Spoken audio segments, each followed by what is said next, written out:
ದಿನದಲ್ಲಿ ಏನೆಲ್ಲ ಆಗಬೇಕು ಎಲ್ಲವೂ ಕೂಡ ಆಗ್ತಾ ಇದೆ. ಆದರೂ ಮೋದಿಯ ಸದ್ಭಕ್ತರು ಇನ್ನೂ ಅರ್ಥ ಮಾಡ್ಕೋತಾ ಇಲ್ಲ. ಈಗ ಬಂಗಾರ ಖರೀದಿ ಮಾಡಬೇಡ ಅಂತ ಹೇಳಿದ್ರು, ಏನೇನೆಲ್ಲ ಮಾಡ್ತಾರೆ. ಕೊರೋನಾ ಬಂದಾಗ ಟಮಟಿ ಹೊಡ್ಯಾಕ ಹಚ್ಚಿದ್ರು. ಈಗೇನ್ ಮಾಡ್ಬೇಕಂತ ಸೈಕಲ್ ಮ್ಯಾಗ ಹೋಗಿ ಗಾಡಿ ಬಿಡಿ. ಅರ್ಥವ್ಯವಸ್ಥೆ ಮನಮೋಹನ್ ಸಿಂಗ್ ಇದ್ದವಾಗ ಹೆಂಗಿತ್ತು, UPA ಸರ್ಕಾರ ಇದ್ದಾಗ ಏನೆಲ್ಲ ಇವ್ರು ನಾವೇನ್ ಮಾಡಬೇಡಿ, ನೀವೇ ಮಾಧ್ಯಮದವರು ಹಿಂದೆ ಇವ್ರು ಏನು ಮಾತಾಡಿದಾರ, dollar rate, petrol rate, diesel rate ಬಗ್ಗೆ ಇವರೇ ಮಾತಾಡಿದಾರ. ಅವ್ರದೇ ನೋಡ್ಬಿಡಿ, ನಮ್ದು ನೋಡಕ್ ಹೋಗ್ಬೇಡಿ. ನಮ್ ನೋಡಕ್ ಹೋಗಲ್ಲ ನೀವು. ಅವ್ರು ಏನ್ ಹಿಂದೆ ಮಾತಾಡಿದ್ರು ಈಗೇನಾಗ್ತಾ ಇದೆ. ಅಚ್ಚೇ ದಿನ್ ರೈತರಿಗೆ ಬಂದಿದೆಯಾ, ಯಾರಿಗೆ ಬಂದಿದೆ? ಮಾಧ್ಯಮದವ್ರು ನಿಮ್ಗರೇ ಅಚ್ಚೇ ದಿನ ಬಂದಿದಾವ ಅಂತ ಗೊತ್ತಿಲ್ಲ ನನಗೆ. ಯಾಕಂದ್ರೆ ನಿಮ್ಮವ್ರು ಅಂತೂ ಎಲ್ಲ ಮಾಲೀಕರನ್ನೆಲ್ಲ ಹೈಜಾಕ್ ಮಾಡಿಬಿಟ್ಟಿದ್ದಾರೆ ಅವರು.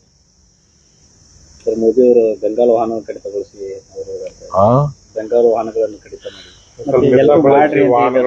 ಮಾಡಿದ್ದೀರಾ ಅಂತ ಬೆಂಗಾಲ್ ವಾಹನ ಮೋದಿ ಅವರು ಬಿಟ್ಟಿದ್ವಿ ಬಿಡಿ. ಅದು ಒಂದು ಬೆಂಗಾಲ್ ವಾಹನ ಬಿಟ್ಕೊಂಡು ಹೋಗಿ ಒಂದೇ ಪೈಲಟ್ ತಗೊಂಡು ಹೋಗಿದ್ದು. ಆ ಮಾತು ಬೇರೆ. ಎಲ್ಲ ಸುಮ್ಮನೆ ಇವೆಲ್ಲ ನಾಟಕೀಯ. ಕೊರೋನಾ ಬಂದಾಗ ಸೈಂಟಿಫಿಕ್ ಆಗಿ ಔಷಧಿ ಕೊಡಬೇಕು.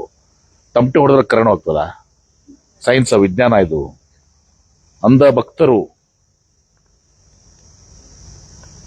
ಭಾರತ ದೇಶ ಇವತ್ತು ಸಂಪೂರ್ಣವಾಗಿ ಇವರ ಧೋರಣೆಗಳಿಂದ, ವಿದೇಶಾಂಗ ನೀತಿಯಿಂದ, ಇವತ್ತು ಅಟಲ್ ಬಿಹಾರಿ ವಾಜಪೇಯಿ ಅವರಿದ್ದಾಗನೂ ಕೂಡ ನಮ್ಮ ವಿದೇಶ ನೀತಿಯನ್ನ ಮುಂದುವರ್ಸ್ಕೊಂಡು ಹೋಗಿದ್ರು. ಅದು ಪ್ಯಾಲೆಸ್ತೈನ್ ವಿಷಯದಾಗಿರ್ಬೋದು, ಇರಾನ್ ವಿಚಾರದಲ್ಲಿರ್ಬೋದು, ಮತ್ತೊಂದೇ ಇರ್ಬೋದು. ಇವರು ಬಂದು Israel my god god god country, father nation, India mother nation, ಏನೇನೆಲ್ಲ ಇವರೆಲ್ಲ ಈಗ ಎಲ್ಲರಿಗೆ ಮನ್ಯಾಗ ವರ್ಕ್ ಮಾಡಂತ. ಆದ್ರೆ ಇಷ್ಟೇ ಅಲ್ಲ, ಇದು ಇದೆಲ್ಲವೂ ಕೂಡ ನಮ್ಗೆ ಗೊತ್ತಿಲ್ಲ. ಈಗ ಇದು ಚಕ್ರ ವಾಪಸ್ ಆಗ್ತಾ ಇದೆ, ಫುಲ್ ಸೈಕಲ್. ಮೋದಿ ಅವರು ಇವತ್ತೊಂದು ದಿವಸ ಹಿಂದೆ ಏನು ಮಾತಾಡಿದ್ರು ಎಲ್ಲರನ್ನ ಇವತ್ತೊಂದು ದಿವಸ ಮರಳ ಮಾಡಿದ್ರು, ಇಡೀ ದೇಶದ ಜನತೆಯನ್ನ. ದುರ್ದೈವಶಾತ್ ಹಿಂದೂ ಮುಸ್ಲಿಂ ಇದರಲ್ಲಿ ಇವತ್ತೊಂದು ದಿವಸ ಅವರು ಅವೆಲ್ಲವೂ ಕೂಡ ನಮ್ಮಲ್ಲಿ ಅಂತಾರಲ್ಲ ಬಾರಾಕೂನ್ ಮಾಫ್ ಅಂತ, ಹಂಗ ಬಾರಾಕೂನ್ ಇವ್ರದ್ದು ಮಾಫ್ ಹಾಕೋತೆ ಬಂದಿದೆ. ಆದ್ರೆ ನಾವು ಅರ್ಥ ಮಾಡ್ಕೋಬೇಕು, ದೇಶ ಅಧೋಗತಿಗಿಳಿದಿದೆ. ದೇಶವನ್ನ ಸಂಪೂರ್ಣವಾಗಿ ಇವರು ನಾಶ ಮಾಡಿದಾರ.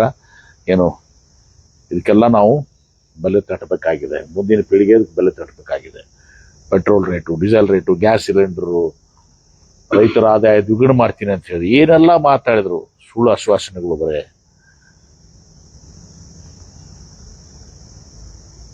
ಭ್ರಷ್ಟಾಚಾರ ಬಗ್ಗೆ ಮಾತಾಡ್ತಾ ಇದ್ರು. ಅವರು ಯಾರು ನಿಮ್ಮ ಆಸಾಂ ಮುಖ್ಯಮಂತ್ರಿ ಬಗ್ಗೆ ಏನು ಮಾತಾಡಿದ್ರು, ಇವ್ರೇ ಅವ್ರು ಮಾತಾಡಿದ ತೆಗೆದು ಕ್ಲಿಪ್ಪಿಂಗ್ಸ್ ಕಡೆಲ್ಲ ಸೋಷಿಯಲ್ ಮೀಡಿಯಾದಾಗ ಇದಾವೆ. ಈಗ ಅವ್ರು ಒಮ್ಮೆ ಇದು ಆದ್ರು. ಅಜಿತ್ ಪವಾರ್ ಬಗ್ಗೆ ಏನ್ ಮಾತಾಡಿದ್ರು, ಮುಂದೇನಾಯ್ತು.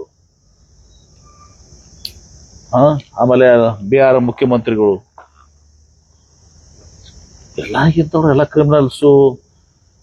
ಇವರೆಲ್ಲರೂ ಒಮ್ಮೆ ಬಿಜೆಪಿಗೆ ಹೋದ ಕೂಡಲೇ ಅವರು ಲಾಂಡ್ರಿ ಮಷಿನ್, ವಾಷಿಂಗ್ ಮಷಿನ್ ಅಲ್ಲಿ ಸ್ವಚ್ಛ ಆಗ್ಬಿಡ್ತಾರೆ. ಅವರೆಲ್ಲ ಶುಭ್ರವಾಗಿ ಬಿಡ್ತಾರೆ. ಬಂಗಾರ ಒಂದು ವರ್ಷ ತನ ಅಷ್ಟೇ ಖರೀದಿ ಮಾಡಿಬಿಟ್ರೆ ಸುಧಾರಣೆ ಆಗುತ್ತಾನ ಅಂತ ಹೇಳ್ತಾರೆ.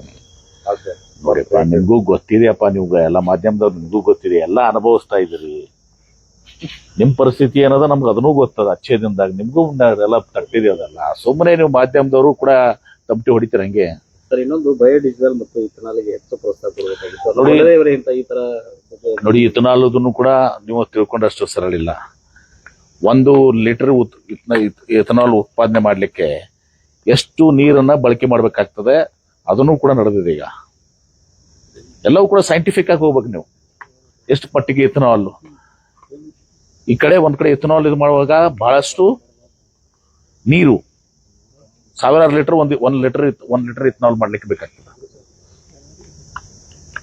ಏನು ನಿಮ್ಮ ಭತ್ತ, ಶುಗರ್, ಅದು ಕಬ್ಬು, 1 ಲೀಟರ್ ಎಥನಾಲ್ ಪ್ರೊಡ್ಯೂಸ್ ಮಾಡ್ಬೇಕಾದ್ರೆ ಎಷ್ಟು, ಅದನ್ನು ಸ್ವಲ್ಪ ನೋಡ್ರಲ್ಲ. ಒಂದ್ ಸ್ವಲ್ಪ ನೀವು ಅಂಧ ಭಕ್ತರಾಗ್ಬಿಟ್ಟಿದಿರಲ್ಲ, ಮಾಧ್ಯಮದವರು ಅಂಧ ಭಕ್ತರಾಗ್ಬಿಟ್ಟಿದ್ದಾರೆ.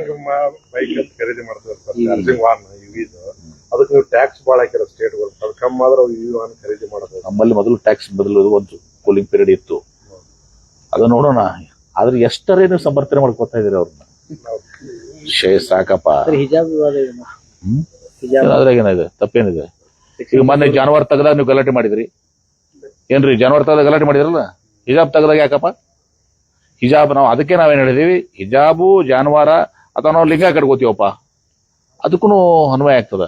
ಸಿಕ್ಕರು ಸೇತುಂಡು ಸಹ ಪೇಟ ಹಾಕೋತಾರ, ಇದೆಲ್ಲವನ್ನೂ ಅಲೋ ಮಾಡಿದೀವಿ ನಾವು ಸಿಲೆಕ್ಟಿವ್ ಅಲ್ಲ, ಸಮಗ್ರ ಎಲ್ಲಾ ಧರ್ಮ ಜಾತಿದವ್ರನ್ನ ಅವ್ರವ್ರ ಆಚರಣೆಗಳಿಗೆ ನಾವು ಗೌರವ ಕೊಡ್ತೀವಿ. ಕೇಸರಿ ಬರೀ ಬಿಜಾಬಕ್ಕಷ್ಟೇ ಕೇಸರಿ ಇತ್ತ ಅದೆಲ್ಲಾದ್ರು? ಸುಮ್ಮನೆ ಬೇಡ. ಪೂಜೆಗಳಿಗೆ ಗುಡಿ ಮೇಲೆ ಗುಂಡಾರ ಮೇಲೆ ಕೇಸರಿ ಇತ್ತು, ಮಠದ ಮೇಲೆ ಕೇಸರಿ ಇತ್ತು, ಕೇಸರಿ ಧರಿಸ್ತಿದ್ರು. ಅದ್ರ ಶಾಲಾ ಮಕ್ಕಳು ಯಾರು ಕೇಸರಿ ಧರಿಸ್ತಿದ್ರ? ಸುಮ್ಮನೆ ಯಾವ್ದಕ್ಕೂ ಒಂದು ತಗೊಂಡು ಮಂಡು ನಾಯ ಅಂತಾರಲ್ಲ, ಅದಕ್ಕೆ ವಿಭೂತಿ ಕುಂಕುಮ ಹಚ್ಕೊಂಡು ಹೋಗುತ್ತೆ. ಹಚ್ಕೋಬಹುದು, ಯಾವ ತಪ್ಪೇನಿದೆ? ಉಬ್ಬತ್ತಿ ಹಚ್ಕೊಂಡು ಹೋಗ್ತಾರ, ಕುಂಕುಮ ಹಚ್ಕೋತಾರ, ನಮ್ಮ ಹಚ್ಕೊಂಡು ಹೋಗ್ತಿದ್ರು, ಅದಕ್ಕೆ ಯಾರು ಬೇಡ ಅಂತಾರನ್ನ? ಜಾನುವಾರು ಹಾಕೋತಾರೆ, ಶಿವ ನಮ್ಮ ಇಷ್ಟಲಿಂಗ ಹಾಕೊಂಡಿರ್ತೀವಿ, ಶಿವಲಿಂಗ ಹಾಕೊಂಡಿರ್ತೀವಿ, ಏನಾಗುದು ಅದಕ್ಕೆ? ಕೇಸರಿ ಶಾಲ್ ಕೊಡ್ತೀನಿ ಅಂತ ಹೇಳಿ ಅವ್ರ ಬಗ್ಗೆ ನಾ ಮಾತಾಡಕ್ ಹೋಗಲ್ಲಪ್ಪ, ಏನ್ರಿ, ಅವ್ರ ಬಗ್ಗೆ ನಾ ಮಾತಾಡಕ್ ಹೋಗೋದಲ್ಲ. ಯತ್ನಾಳ್ ಅವರು ಕೂಡ ಟೋಪಿ, ನಮಾಜ, ಟಿಪ್ಪು ಸುಲ್ತಾನ್ ಜಯಂತಿ ಎಲ್ಲ ಮಾಡೇ ಬಿಟ್ಟಿದ್ದಾರೆ ಎಲ್ಲರೂ. ಇವರೆಲ್ಲ ಈಗ ನಮ್ಮೆ ಅವರು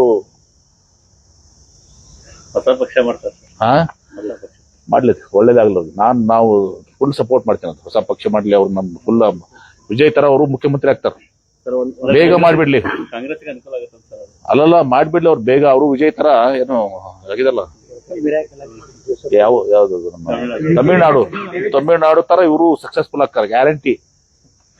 ಬೇಗ ಯತ್ನಾಳ್ ಅವರು ಇದನ್ನ ಪಾರ ಮಾಡ್ಲಿ. ಯಾರು ಮಾಡಂಗಿಲ್ಲ, ಸುಮ್ಮನೆ ಬ್ಲಾಕ್ ಮೇಲ್ ಮಾಡಕತ್ತಾರ. ಹೆಂಗಾರ ಮಾಡಿ ವಾಪಸ್ ತಗೋರಿ, ನನ್ಗೊಂದು ಬಿಜಾಪುರ ಸಿಟಿ ಟಿಕೆಟ್ ಕೊಡ್ರಿ ಅಂತ ಅಷ್ಟೇ ಅವ್ರು. ಒಮ್ಮೆ ಏನಂತಾರೆ ಪಕ್ಷ ಮಾಡ್ತೀನಿ ಅಂತ, ಇನ್ನೊಂದ್ ಕಡೆ ಬಿಜೆಪಿ MLA ಅವರು ಬೇಡ ಅಂತಿದ್ದಾರೆ ಅಂತೇಳಿ ಅವ್ರ ಇವ್ರು ಉಚ್ಚಾಟಿದ್ರದ ರೀ ಬಿಜೆಪಿಯಿಂದ. ಬಿಜೆಪಿ ವ್ಯಾಮೋಹ ಹೋಗಿಲ್ಲ ಇವ್ರಿಗೆ.